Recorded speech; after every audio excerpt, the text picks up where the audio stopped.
Sir అయితే ఇప్పుడు Hyderabad central యూనివర్సిటీలో భూములను వేలం వేయొద్దని అంటే 400 ఎకరాల ల్యాండ్ అది. ఆ ల్యాండ్ వేలం వేయొద్దని అక్కడ స్టూడెంట్స్ గొడవ చేస్తున్నారు. కానీ ప్రభుత్వం చాలా స్ట్రిక్ట్‌గానే ఇది ఖచ్చితంగా ప్రభుత్వానికి సంబంధించిన భూమే. దీంట్లో వేరే వ్యక్తుల ప్రమేయం ఏం లేదు అని చెప్పేసి విద్యార్థులని నిరసన చేస్తున్న విద్యార్థులను అరెస్ట్ చేయడం ఇట్లాంటివన్నీ చేస్తుంది సార్.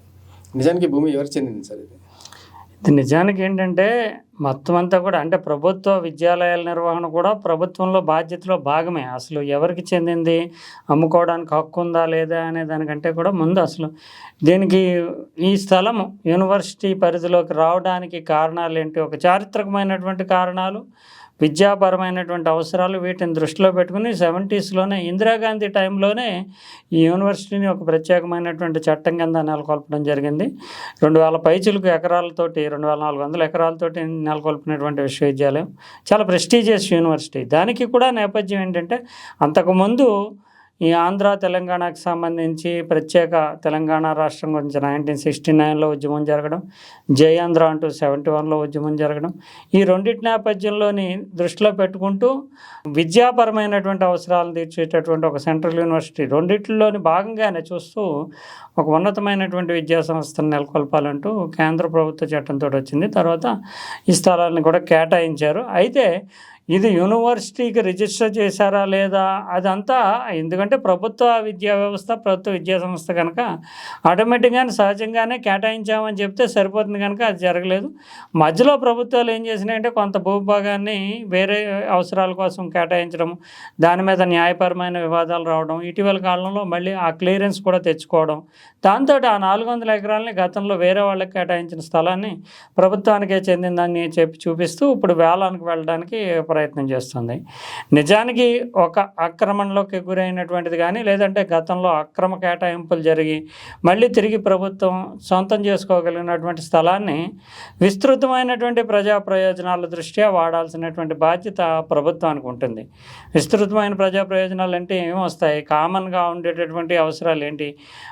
ప్రజలకు సంబంధించి విద్యా సంస్థలు నెలకొల్పడం, లేదంటే వైద్యానికి సంబంధించినటువంటి అవసరాలు, ఇన్ఫ్రాస్ట్రక్చర్ ప్రాజెక్టులు, లేదంటే ఉపాధి కల్పనకు సంబంధించి ఇప్పుడు ఏ ఇంటర్నేషనల్ కంపెనీలో వచ్చి ఇక్కడ మాకు ఒక 100 ఎకరాల స్థలం కేటాయించండి, మీరు 10,000 మందికి ఉపాధి ఇస్తామంటే ఎక్కడి నుంచి తీసుకొస్తారు స్థలాన్ని?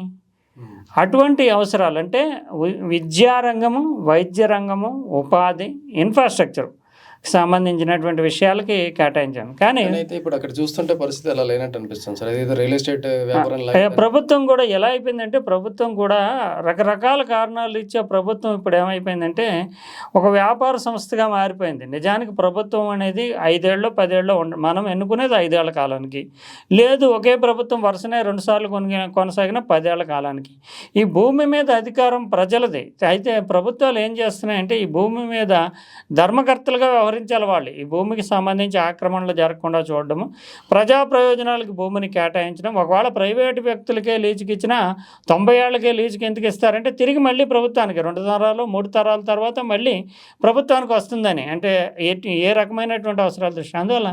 కానీ ఈ ప్రభుత్వాలకి వచ్చినటువంటి చట్టపరంగా లభించినటువంటి అధికారాన్ని దుర్వినియోగం చేస్తూ అమ్మేస్తున్నాయి. నిజానికి ఇక్కడ హెచ్ఎండిఏ అని పెట్టి హెచ్ఎండిఏ చేయాల్సినటువంటి విస్తృతమైన ప్లానింగ్ చేస్తూ నగరానికి విస్తరించేటటువంటి నగర అవసరాలు తీర్చాల్సినటువంటి హెచ్ఎండిఏ గతంలో చూసాం మనం.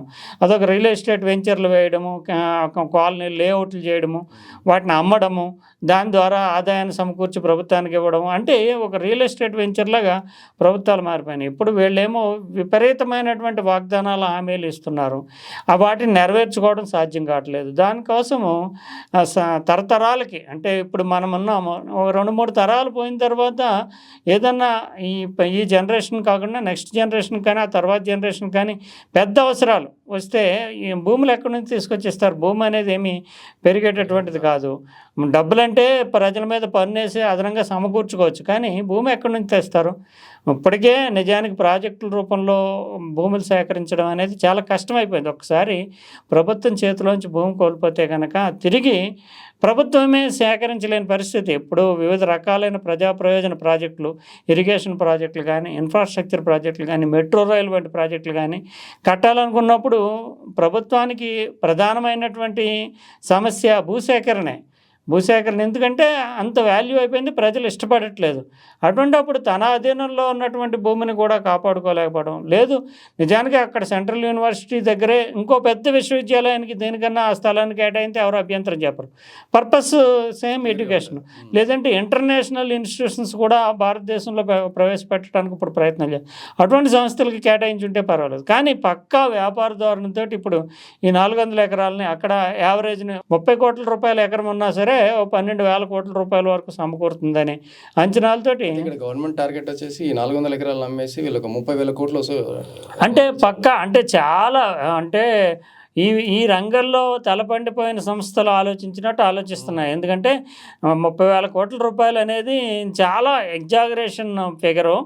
అంటే ప్రభుత్వము అంచనాలు అలా చూపిస్తుంది, కానీ దాంట్లో 50% 30,000 కాదు 12,000 కోట్లు వచ్చినా కూడా ఎకరా 30 కోట్లు అంటే చాలా వాల్యుబుల్గా వచ్చినట్టే లెక్క. ఏదేమైనా 12,000 కోట్ల రూపాయల కోసమన్నా ప్రభుత్వం 400 ఎకరాలు నమ్మేస్తే మళ్ళీ అదే స్థలంలో ఆ ప్రాంతాల్లో ఏదైనా పెద్ద ఇంటర్నేషనల్ ఇన్స్టిట్యూషన్స్, అంతర్జాతీయంగా వైద్య సంస్థలు కానీ ఇతరత్ర ఏమన్నా రావాలంటే ఎక్కడి నుంచి తీసుకొచ్చిస్తారు భూమి. అందువల్ల ప్రభుత్వాలు వ్యాపారం చేస్తున్నాయి, కానీ ఆ వ్యాపారం కూడా ప్రజల కోసం ఉపయోగపడే వ్యాపారం కాకుండా ఈ రోజున అంటే అప్పు చేసి పప్పుకోవడానికి గతంలో అనేవారు. ఇప్పుడు అలా కాదు, అమ్ముకుని తినేద్దాం.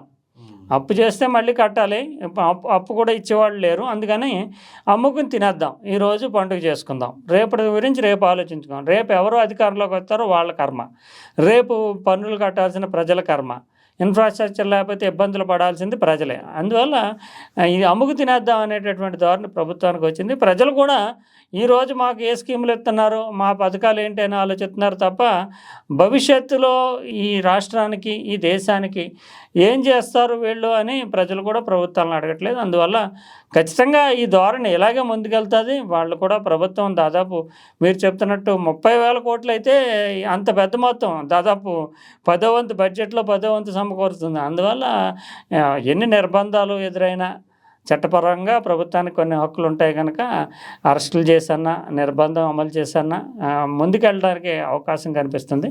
రాజకీయంగా కానీ టెక్నికల్గా కానీ దీన్ని అడ్డుకోవడం సాధ్యం కాదు. ఎందుకంటే అక్కడ 30,000 కోట్లు 20,000 కోట్లు ఊరిస్తున్నాయి. అది ఇమ్మీడియట్ అవసరం ప్రభుత్వానికి.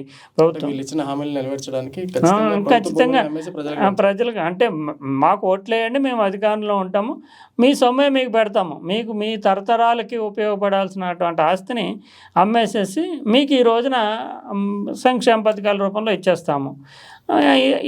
మేము అధికారంలో ఉంటాం కనుక మా సౌకర్యాలు, మా కరప్షను, మా వ్యవహారాలు మేము చక్కపెట్టుకుంటాము. అందుకోసం దేనికైనా తెగిస్తామనేది ఇదివరకు ఇటువంటి ఆలోచన ప్రభుత్వాలకు ఉండేది కాదు. వచ్చిన డబ్బుల్ని రకరకాల రూపంలో సర్దుబాటు చేయడం, లేదంటే కొత్తగా అప్పు తేవడం ఇలాంటివి చేసేవారు. ఇప్పుడు అవన్నిటినీ పరిధిని మించి రాష్ట్రంలో ఎక్కడ స్థలం కేవలం హైదరాబాదే కాదు, ఒకవేళ వాల్యూ ఉంటే కనుక అమ్మకం అయ్యేటటువంటి ప్రాంతాలు ఉంటే అన్ని చోట్ల కూడా అమ్మేయడానికి ప్రభుత్వాలు సిద్ధంగానే ఉన్నాయి. Thank you sir.